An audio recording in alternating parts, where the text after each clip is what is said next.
Khalifah Harun ar-Rasyid pada saat dinasti Abbasiyah. Nah, dari hurdi-gurdi itu menjadi cikal bakal, itu nenek moyangnya akordeon, piano, organ dikembangkan di Eropa oleh salah seorang kaisar di Jerman lah dikembangkan. Itu hadiah dari Khalifah Harun ar-Rasyid ke Eropa, hadiah. Itu yang dikembangkan. Nah, tapi masalahnya kan ya itulah nggak muncul gitu kan. Yang berjasa pertama itu seolah-olah sehingga ada kesan bahwa itu semua musik, alat-alat musik, gitar, itu semuanya adalah alat-alat setan, gitu kan. Ya. Bahkan kalau kita azan yang bagus juga, ya ngapain azan dibagus-bagus, biasa-biasa aja katanya gitu kan.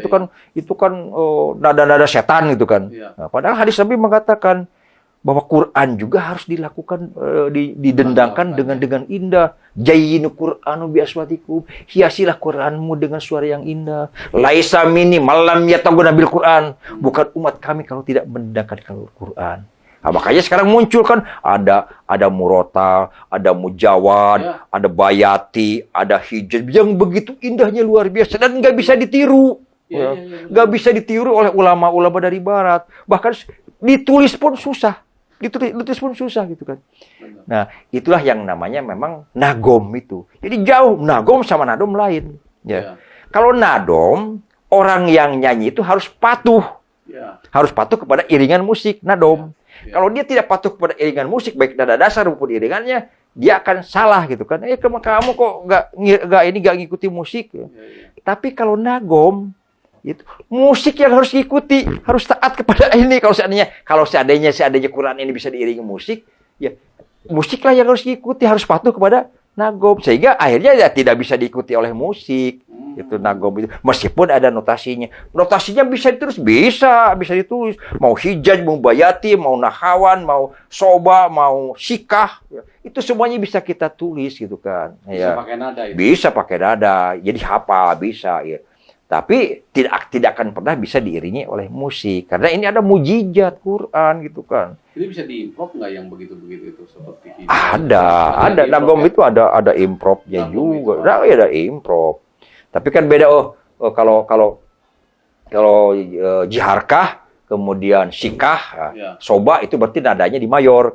Kalau ditinjau dari ilmu musik. Kemudian kalau ros, kemudian bayati, bayati, hijaj, itu di minor. Ada juga yang campuran antara minor dan mayor. Itu yang namanya ya soba itu baik mayor maupun minor di soba itu ada. Bismillahirrahmanirrahim. Itu soba begitu kan. Lagam soba tuh, irama soba, langgam soba di dalam itu minor ya. Ini minor dulu. Bismillahirrahmanirrahim. Dari mayor dulu. Alhamdulillahirabbil alamin gitu. Ar-Rahmanir-Rahim. Maliki yaumiddin. Iyyaka na'budu wa iyyaka nasta'in. Indah banget. Ihdinas siratal mustaqim. Siratal ladzina an'amta 'alaihim ghairil maghdubi 'alaihim waladdallin. Soba gitu kan gitu. Mantap banget. Kan seninya tinggi itu. Dan itu yang berjasa membuat lagu-lagu itu hampir semuanya adalah itu ahlul bait dari Kanjeng Nabi itu. Seperti Said Muhammad Darwi, Said Abdul Wahab, Said Risat Patrosi, Arsimbati, itu semuanya adalah mungkin itu karena mungkin ilmu nagom itu tidak bisa sembarangan diajarkan, mungkin hanya diwariskan kepada keluarga Nabi gitu kan. Kan itu ada 7 orang tuh keluarga Nabi yang berjasa mengembangkan ini gitu kan. Nagom itu gitu kan. Ya enggak dan memang itu berdasarkan ijtihad para ulama ahli-ahli qiraah seluruh dunia ya. Dari sekian lagu, mungkin 40 lagu, jenis-jenis lagu itu disingkat, dikategorikan menjadi 7 itu. Ya. Tapi kalau Isa al-Musiqi itu masih ininya masih baitnya Nabi nggak? Siapa? Isa apa yang pencipta itu apa? Isa apa Isa? Ishak al-Mausi bukan. Ishak ya. Biasanya kalau keturunan Nabi itu mereka mencantumkan kata Sayyid. Oh. Iya. Ya, Bukan seperti Habib, ya? bukan, tapi ada kan yang tadi ada 7 orang, yang ada 6 orang 7 orang tuh. Sayyid Muhammad Darwis, kemudian Sayyid Abdul Wahab Al-Patrosi, ada abah lupa lagi tuh, ada 5 orang atau 6 orang yang berjasa, dia secara tutur tinular dari garis Rasulullah itu memelihara ya, bahwa Rasulullah itu lebih banyak menggunakan nagom. Nah, jadi rahasianya baru terbuka gitu kan. Kalau seandainya nagom Nabi ini tidak ditindaklanjuti oleh Ishak al-Mausi, gak mungkin ada do re mi fa sol la si do di seluruh dunia gitu, karena nada itu solmisasi itu ada 2. Yang nadanya pentatonis dan diatonis. Pentatonis itu yang kedaerahan, diatonis yang lebih modern yang sekarang ya. Kalau diatonis contoh, pentatonis contohnya begini, bahasa Sunda. Naminatila dalatina mida. Nah, itu kalau di ya daminatila dalatina mida. Mungkin salendro ada pelok do re mi sola ni no di no ayat Cina juga kan itu pentatos ni ne. Jadi nggak lengkap. Nah, itu Rasulullah itu memperkenalkan jiharkah itu di nada mayor gitu kan. Bahkan ada nada setengahnya, sehingga nada-nada setengah yang diawali oleh Rasulullah itu ditindaklanjuti oleh Al-Kindi, Al-Faruji menjadi nada-nada setengah dari solmisasi. Jadi bukan lagi do re mi fa sol la si do, tapi do di re mi fa fi sol la le si do. Nah itu swing ini ya, akhirnya muncul itu yang nada-nada miring, nada-nada setengah itu menjadi inspirasi musik-musik jazz itu. Musik-musik jazz kan miring, banyak menggunakan nada setengah. Ada yang namanya G, ternyata G ini ada G augmented gitu. Sebelum dari C pindah ke mana, ke D minor tuh ada jembatan yang namanya diminish menjadi lebih indah gitu kan gitu. Iya, jadi ada C6, ada C9, ada A minor 7, A minor 9, itu menjadi lebih indah. Itu kalau tidak ada Ishak al-Mausi gak akan ada. Kalau tidak ada Al-Kindi yang menciptakan nada-nada setengah itu, tidak akan ada musik jazz gitu kan. Tapi semuanya itu terkubur. Yang lebih viral itu adalah yang generasi-generasi akhir yang ada di Eropa dan Amerika. Sehingga Pangeran Charles pernah mengatakan itu kan, tahun berapa tuh kalau di Universitas Stanford kalau nggak salah, Abah masih ingat ya, dia mengakui itu bahwa Eropa dan Amerika dan negara-negara Barat banyak utangnya kepada peradaban Islam gitu kan. Kita banyak tidak tahu dan tidak mengerti bagaimana peradaban Islam, tapi sekarang baru terbuka bahwa kita semuanya mempunyai utang peradaban kepada dunia Islam yang sudah membuka pintu gerbang khazanah seni budaya dan ilmu pengetahuan. Bahkan sekarang kan Pangeran Charles juga lebih banyak mempelajari ayat-ayat Quran, kan aneh juga gitu kan. Jadi justru sekarang ini ada fenomena Islam itu menyebarnya yang paling cepat di mana, di Eropa dan di Amerika, di negara-negara Barat. Bahkan yang namanya siapa tuh? Budayawan kita yang pianis itu piano itu lupa saya tuh. Ada yang namanya fenomena Londonistan, dikarenakan wali kota yang di London itu kebanyakan Muslim gitu kan. Bahkan sekarang kan yang namanya Perdana Menteri Skotlandia kan Muslim tuh gitu kan. Perdana Menteri Skotlandia Muslim. Wali kota Inggris juga Muslim. Iya itu. Nah itu fenomena itu mereka yang menjadi mualaf itu yang mualaf yang tadinya beragama yang lain masuk Islam, itu ternyata orang-orang pinter, orang-orang cerdas, profesor, doktor, orang-orang yang berpikir, orang-orang yang menggunakan akalnya gitu kan. Justru Abah lebih prihatin orang-orang yang nggak ngerti, orang-orang yang pemikirannya sekolahnya kurang bagus, jadi iming-imingi supermi atau dan sebagainya, mereka kan jadi murtad gitu. Mohon maaf aja gitu kan. Tapi kondisi sekarang harus diakui bahwa perkembangan agama Islam di mana, di Eropa dan di Amerika luar biasa. Bahkan Rusia sekarang sudah mencapai 31 juta, melebihi jumlah populasi Muslim yang ada di mana, di Arab Saudi. Arab Saudi paling-paling 25 juta penduduknya, atau 20 juta, tapi di Rusia sudah 31 jutaan. Belum lagi ada 7 negara bagian yang semuanya mayoritasnya Muslim. Nah, ini menandakan bahwa memang janji Allah itu benar di Quran itu. Idza jaa nasrullahi wal fathu. Jadi ketika orang berbondong-bondong masuk kepada agama Islam itu nggak ada lagi karena pertolongan Allah gitu kan. Sehingga hanya orang-orang yang berakal yang bisa mendalami Quran itu kan. Tanpa adanya akal, tanpa adanya wawasan luas, tanpa adanya logika yang mumpuni, tidak akan bisa tidak bisa akan mengupas dan membedah Al-Quran. Dan ternyata yang para cendekiawan, para profesor-profesor yang masuk Islam itu memang tidak ujug-ujug masuk Islam. Ada yang 5 tahun mempelajari agama Islam, ada yang mempelajari 10 tahun agama Islam, setelah itu baru mualaf gitu kan. Jadi ada prosesnya tertentu. Itulah yang dikatakan dengan fenomena Londonistan itu begitu. Karena banyak sekali, apalagi yang namanya wanita-wanita. Londonistan itu dikatakan fenomena Londonistan itu. Ya.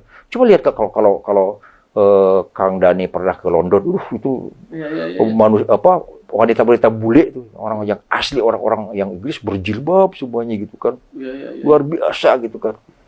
Dan mereka bukan karena tertarik dengan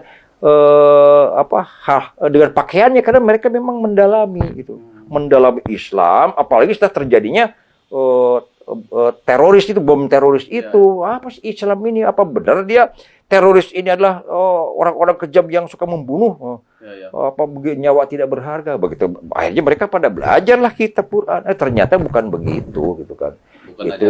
Bukan ajaran Islam, itu memang ajaran-ajaran kelompok-kelompok yang sengaja diadakan, diciptakan untuk menghancurkan dan memutarbalikkan fakta dan menjelek-jelekan bahwa Islam itu agama yang kejam, agama yang bahkan disebutkan Islam itu agama iblis katanya kan, begitu kan, di mana-mana begitu gitu kan.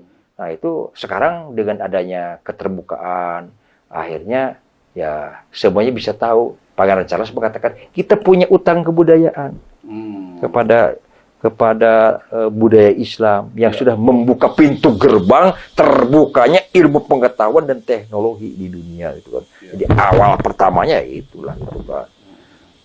Jadi itu dari Abah mah cuma gitu aja.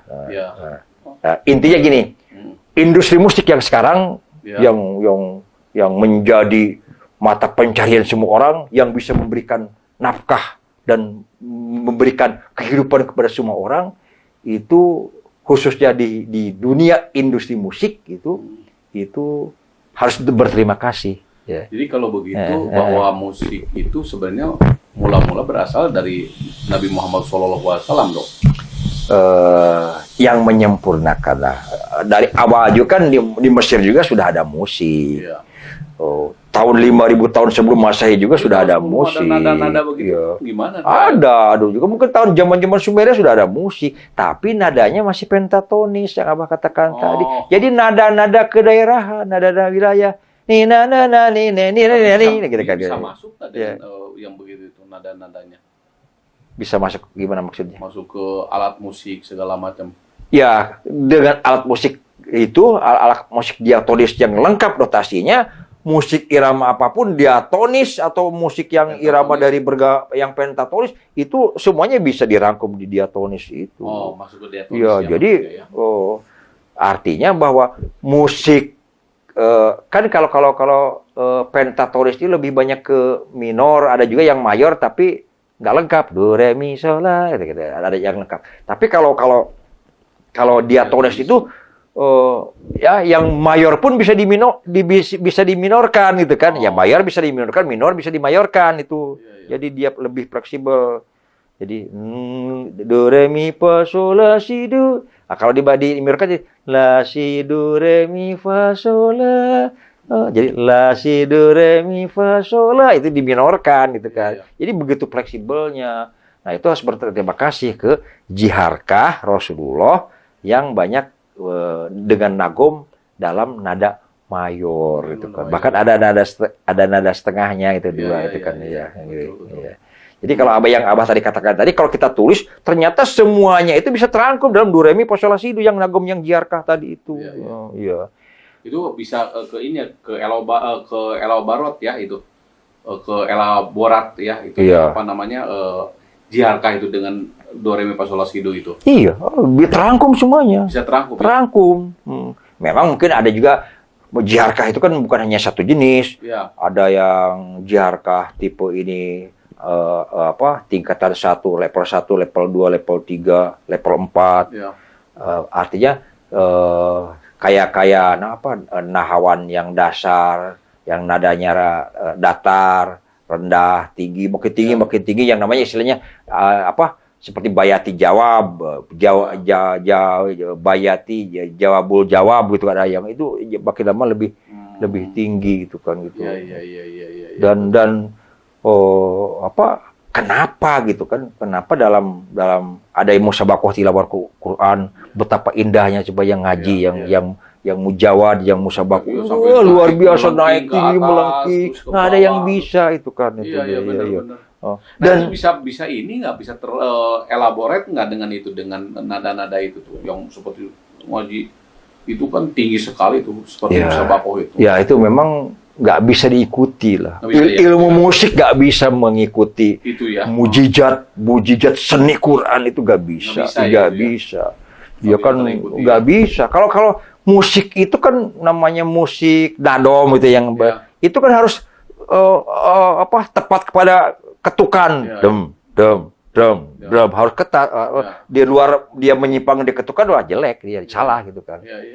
Tapi kan kalau kayak mujawad, murotal, musabaqah itu tanpa ada ketukan birama harus kapan harus berhentinya, kemudian berapa ketuk, nggak ada, dia improvisasi sendiri. Jadi konsentrasinya bukan kepada ketukan, tapi konsentrasinya kepada bimbingan kepada Allah. Ya Allah, berikanlah ilham supaya saya bisa mengimprovisasikan ayat Quran ini dengan suara yang indah.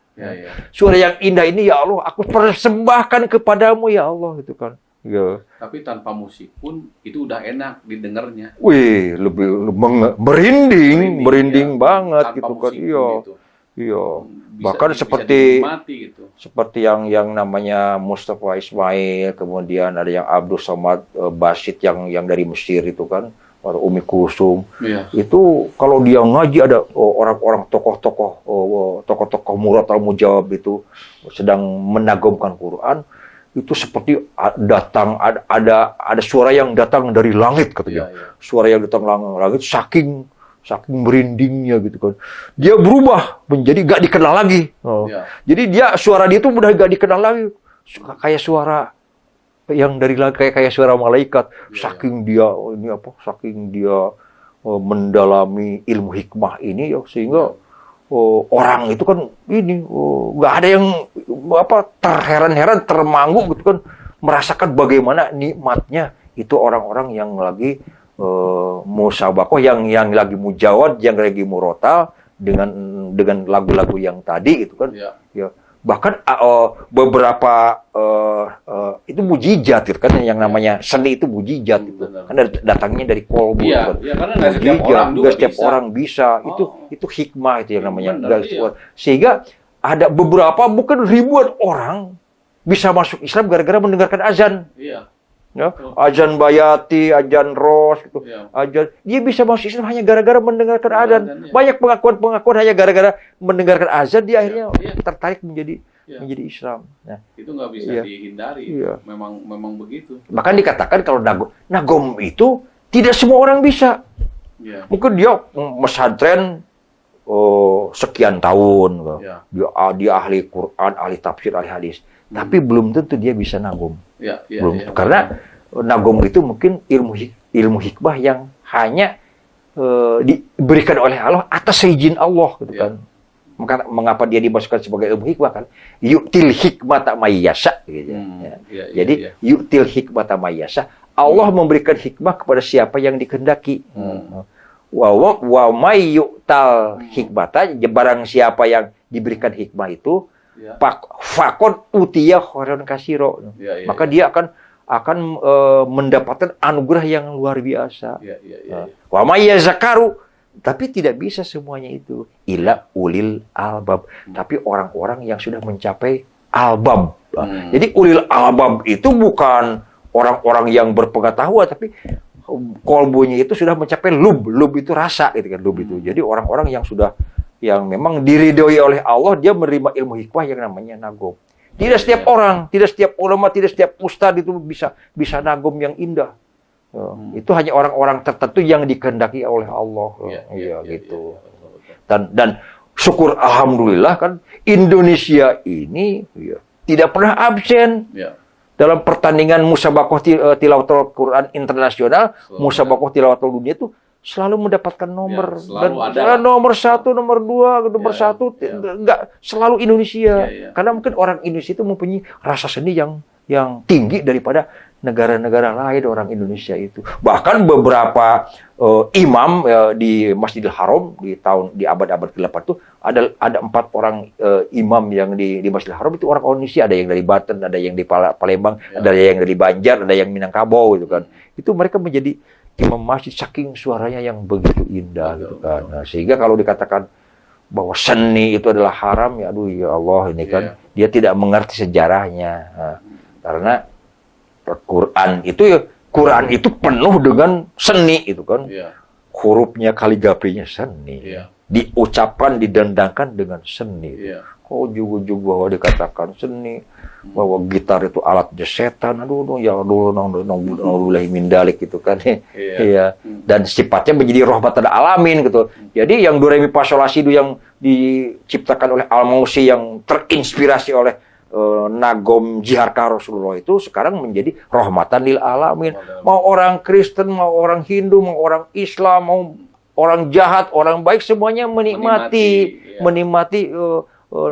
tangga nada itu, nota solmisasi itu semuanya, dan menikmati bisa makan dari solmisasi untuk komposer. Nah, jadi harus ingatlah kepada siapa.